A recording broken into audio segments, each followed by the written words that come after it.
राहुल गांधी ने बता दिया वो जनता के बीच में उनकी छवि क्या है और वो जननायक के रूप में उभर सकते हैं। हिंडनबर्ग रिपोर्ट पे राहुल बरसे, बोले नहीं बरसे। उससे सत्ता पक्ष बुरी तरह से हिल गया। ललित मोदी तो जिनका नाम लिया है उन्होंने, वो तो मारवाड़ी है। फिर किसी भी मोदी को बोला तो नरेंद्र मोदी जी के यहाँ धुआं क्यों उठता है, सवाल ये है। इस सरकार के 2014 से मैंने एक देखा है, ये सवालों के जवाब नहीं देते। ये अपनी लाइन बड़ी नहीं करते, दूसरी की लाइन काट देते हैं। जितना राहुल गांधी को ये कॉर्नर करेंगे उतना राहुल गांधी हीरो बन के उभरेगा। आज के डेट में किसी पे ईडी की रेड होती है तो लोग उसे भ्रष्ट नहीं मानते, वो उसको लोग सच्चा मानते हैं कि ये सवाल पूछ रहा है, सरकार इससे परेशान है इसलिए ईडी आई है। क्या आपको लगता है कि संसद में राहुल गांधी का अडानी पर सवाल करना उन्हें भारी पड़ा और बदले की भावना से कार्रवाई करते हुए उनकी सांसदी रद्द कर दी गई? मुझे लगता है थोड़ा पीछे चलना पड़ेगा हमें। भारत जोड़ो यात्रा ही एक ऐसा सी चेंज था राहुल गांधी के पर्सनैलिटी में। जननायक के रूप में जब राहुल गांधी उभरे तो वो पहला एक बहुत बड़ा सेटबैक था बीजेपी के लिए कि जिन्हें लग रहा था विपक्ष में कोई है ही नहीं, क्योंकि सारे क्षेत्रीय दल थे। जो राष्ट्रीय दल था कांग्रेस, वो नेतृत्वहीन है ऐसा एक इमेज पूरे देश में बनाई जा रही थी। राहुल गांधी ने जो इमेज को ध्वस्त किया और फिर जो आम आदमी के सवाल है उस सवालों के साथ लोग जिस हिसाब से जुड़ते गए, क्योंकि ज़्यादातर बीजेपी की सरकारें ऐसे राज्यों में थी, उस राज्यों में उमड़ती हुई भीड़ जहाँ गाड़ियों के लिए आना मना था, जहाँ बहुत सारी रिस्ट्रिक्शंस थे, बीच में उनके कपड़ों के ऊपर हुआ, फिर उनके कोई बच्चा साथ में चल रहा था उस पर नोटिस इशू हुए। सब कुछ करने के बाद भी राहुल गांधी ने बता दिया वो जनता के बीच में उनकी छवि क्या है और वो जननायक के रूप में उभर सकते हैं। उसके बाद जब हिंडनबर्ग रिपोर्ट पे राहुल बरसे, बोले नहीं बरसे, उससे सत्ता पक्ष बुरी तरह से हिल गया। राहुल जी के सवालों के जवाब इनके पास थे नहीं, तो जब उत्तर दिया तो उस उत्तर में एक ही सवाल का जिक्र नहीं था। कभी इमरजेंसी की बात करते हैं, कभी आज़ादी के पहले की बात करते हैं, कभी चाइना की बात करते हैं, जवाहरलाल नेहरू की बात करते हैं, अडानी की बात करने के लिए कोई तैयार नहीं था। फिर उन्हें लगा कि यदि ये शख्स ऐसा ही बैठा रहा और ऐसा ही आक्रमण करता रहा तो उसके आगे ध्वस्त हो जाएंगे, तो दूसरा एक रास्ता है कि इनको वहाँ से निकाल दीजिए। अब आते हैं हम उस केस पे। करीब करीब आज़ादी के पहले से ये कानून देश में बना हुआ है, अंग्रेज़ों ने बनाया हुआ कानून है।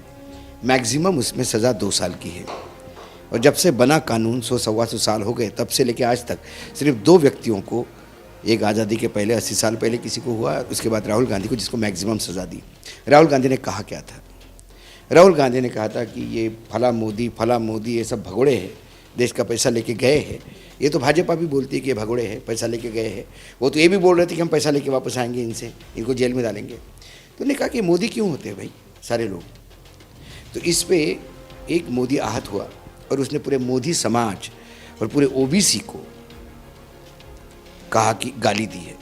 सवाल है कि उन्होंने मोदी को गाली नहीं दी थी, उन्होंने एक कटाक्ष किया था, क्योंकि अक्सर हम कहते हैं कि भाई अरे मेरे पास गांधी होता तो मैं भी कार खरीद लेता। इसका मतलब महात्मा गांधी से नहीं होता, उस नोट के छपे हुए महात्मा गांधी के फोटो को लेके लोग नोट को भी गांधी कहते हैं। तो इसके मायने ये नहीं कि हम गांधी को अपमानित कर रहे हैं। लेकिन जब आपको कटघरे में खड़ाई करना है तो पीलू मोदी ये पारसी है, ये कहाँ से ओबीसी हो गए?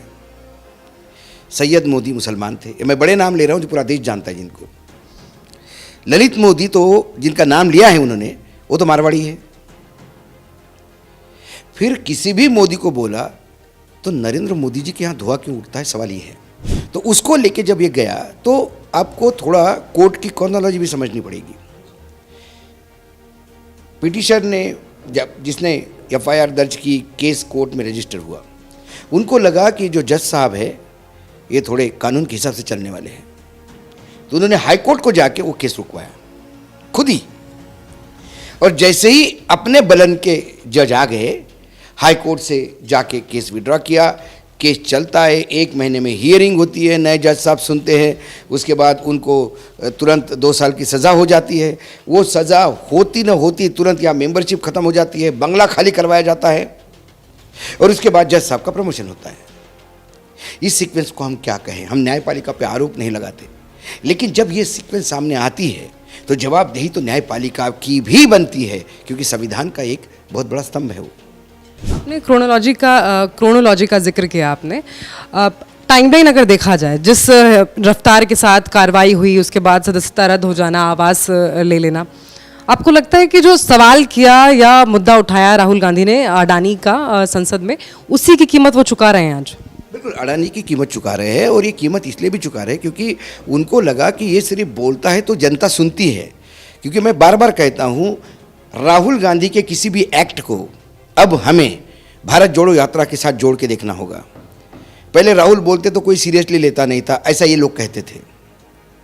अब इनको ये पता पड़ गया है कि राहुल गांधी को आप लाइटली ले नहीं सकते, क्योंकि उनको सुनने वाले, उनको प्यार करने वाले लाखों करोड़ों के तादाद में हैं जो रास्ते पे दिखे हैं। ये मिस कॉल करके मेंबरशिप वाला प्रयास नहीं था, ये लोग प्रैक्टिकली लोग चले हैं, पसीना बहाया है लोगों ने, और लाखों के तादाद में चले हैं, करोड़ों के तादाद में लोगों की भीड़ इकट्ठा होती थी। तो ये उनको लगता है कि अब राहुल कि नहीं तो ये किसी की संज्ञान लेते ही नहीं। आपने कहा कि लोग सीरियसली लेने लगे, अब लाइटली नहीं लिया जा सकता उनके हर एक्शन को, राहुल गांधी के एक्शन को, उनकी बातों को लोग सुन रहे हैं, देख रहे हैं। ये इन्होंने बनाया हुआ परसेप्शन था। जहाँ तक मेरा व्यक्तिगत रूप से सवाल है, आप मेरे पुराने प्रोग्राम भी देखिए, मैं हमेशा कहता था कि राहुल ने ऐसा कौन सा इशू उठाया जो इस देश के सामने समस्या बन के नहीं आया। क्या नोटबंदी उन्होंने नहीं उठाया था? क्या चाइना उन्होंने नहीं उठाया था? क्या जीएसटी उन्होंने नहीं उठाया था? क्या कोरोना उन्होंने नहीं उठाया था? ये सारी चीज़ें, रैफल्स उन्होंने नहीं उठाया था। ये तमाम चीज़ें हैं, बेरोज़गारी उन्होंने नहीं उठाई थी, किसानों की समस्या नहीं उठाई थी, लैंड एक्विजिशन नहीं उठाया था। ये तमाम समस्याओं के जो चीज़ें थी, तब इन लोगों ने उसको हंस के टाल दिया। बाद में वो विकराल रूप लेके देश के सामने खड़ी हो गई, जिसमें सरकार को कई बार 2 कदम पीछे भी आना पड़ा, खासकर किसान कानून को लेकर। खामियाजा आम और गरीब लोग इसका भर रहे हैं। राहुल तो हमेशा ही सीरियस थे। इनको लग रहा था, इनका परसेप्शन था कि राहुल को कोई नहीं सुनता। अब क्या है, चमत्कार के बगैर नमस्कार नहीं है इस देश में। राहुल जी के भारत जोड़ो यात्रा ने जो चमत्कार दिखाया, उसको इनको नमस्कार करने के लिए मजबूर हो गए।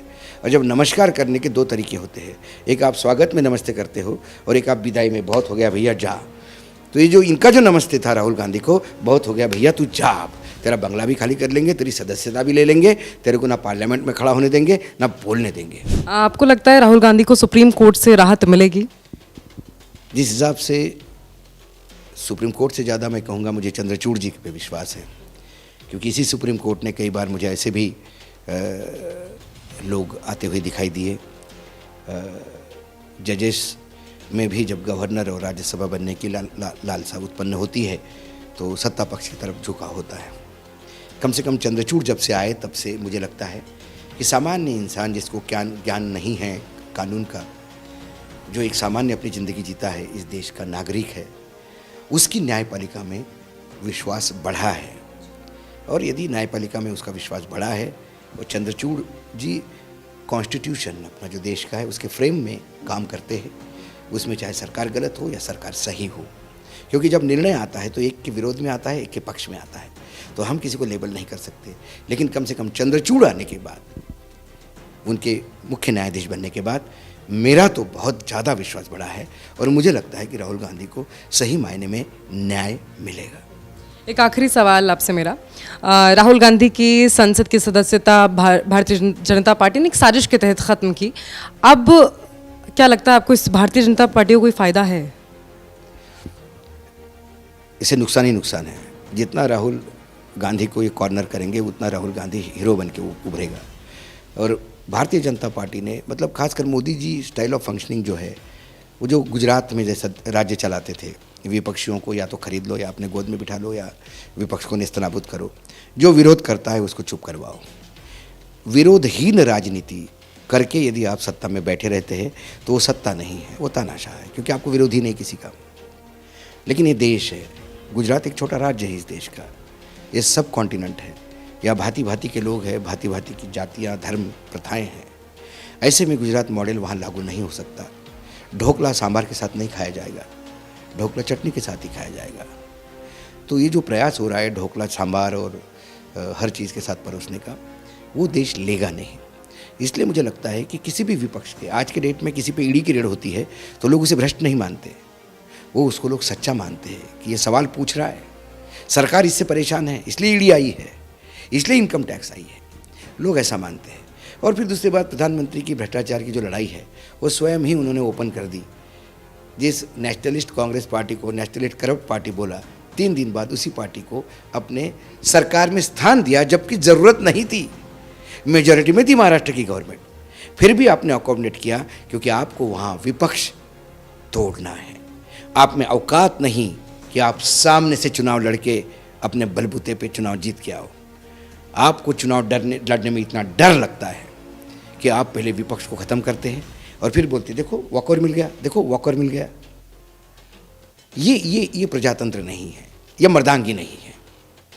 मर्दांगी तो है कि बराबर की अटल जी चुनाव लड़ते थे, हमने खुशबू ठाकरे से लेकर आज तक पार्टी देखी है, लोगों ने आमने सामने से लड़ा है, चाहे इंदिरा गांधी के सामने लड़े हैं या चाहे राजीव गांधी के सामने लड़े हैं, जवाहरलाल नेहरू के सामने लड़े हैं।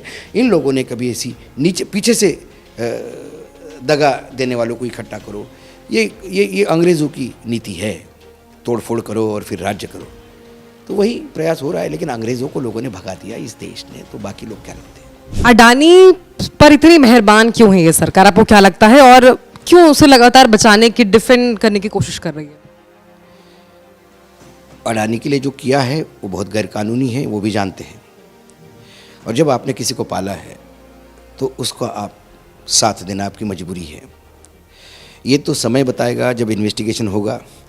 अडानी के पास 10 शेल कंपनियों का पैसा है, मेरे हिसाब से करीब 85,000 करोड़ से ज़्यादा का इन्वेस्टमेंट है। उन शेल कंपनियों पे अभी सरकार चुप है, बीएसई चुप है। जब एनएससी या बीएसई, जब बॉम्बे स्टॉक एक्सचेंज इनको क्लीन चिट देती है, वो क्लीन चिट इन्वेस्टमेंट के लिए नहीं होती, वो क्लीन चिट गलत ट्रेडिंग या माल प्रैक्टिसेस के लिए होती है। आपने शेयर बाज़ार में माल प्रैक्टिसेस नहीं की। मैं तो बोलता हूँ कि शेयर बाज़ार में थोड़ा बहुत तो सब करते हैं, मैं उस पर भी नहीं। मेरा आरोप सिर्फ एक है कि जो 10 शेल कंपनियों का पैसा है, जिनके नाम मेरे पास है, जिनका अमाउंट मेरे पास है, उन शेल कंपनियों का बाप कौन है? वो पैसा आतंकी मनी है, चाइना पाकिस्तान का पैसा है, ड्रग मनी है, हवाला मनी है। मैं ये जानना चाहता हूँ। पैसा आने में मुझे प्रॉब्लम नहीं है। ऑस्ट्रेलिया के क्वींसलैंड करके एक राज्य है, वहाँ से भी पैसा इन्वेस्ट हुआ है अडानी जी के इसमें। मैंने उस पर सवाल नहीं पूछा क्योंकि उन्होंने अरबों रुपए इंटरनेशनल मार्केट में लगाए हैं, उसमें से 0.001% अडानी में भी लगाए हैं। लेकिन एक कंपनी है जिसने अपने वर्थ का 99.8% यदि अडानी की कंपनी में ही लगाया है, तो मेरा पूछना एक कर्तव्य बनता है कि मेरे देश में अडानी जी पोर्ट संभाल रहे हैं, एयरपोर्ट संभाल रहे हैं, भंडारण की व्यवस्था में है, स्ट्रेटेजिक डिफेंस का भी उनके पास काम है। ऐसी कंपनी के पास पैसा किसका है? मुझे मेरे देश की सुरक्षा को चिंता है।